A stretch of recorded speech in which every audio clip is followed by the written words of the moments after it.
Inilah suara mesin penggilingan yang sedang mengolah kotoran hewan seperti kambing yang telah difermentasi untuk dijadikan pupuk kandang organik. Cendri, warga kampung Cisarua, Desa Nagrag, Kecamatan Nagrag, Kabupaten Sukabumi, sudah beberapa tahun disibukkan untuk membantu petani dalam penyediaan pupuk kandang organik. Hal tersebut berawal dari keprihatinan atas langka dan mahalnya harga pupuk di pasaran. Membuatnya berpikir mandiri hingga akhirnya ia mencoba berinovasi membuat pupuk berbahan dasar kotoran hewan kambing. Dirinya menjelaskan bahwa bahan dasar banyak tersedia dari warga yang memelihara hewan dan dibersihkan untuk diambil kotorannya untuk diolah. Dan dalam sebulan bisa menghasilkan 100 hingga 150 karung pupuk kandang organik. Awal mula kita melihat kondisi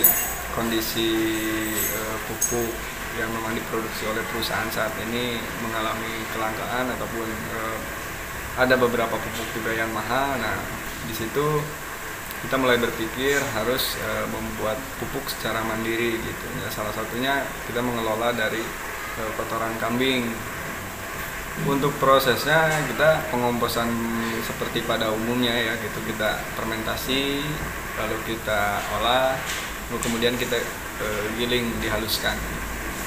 Alhamdulillah untuk kotoran kita khususnya di wilayah Desa Cisarua itu masih banyak yang melihara kambing. Jadi petani juga alhamdulillah si kandangnya itu kita bersihkan.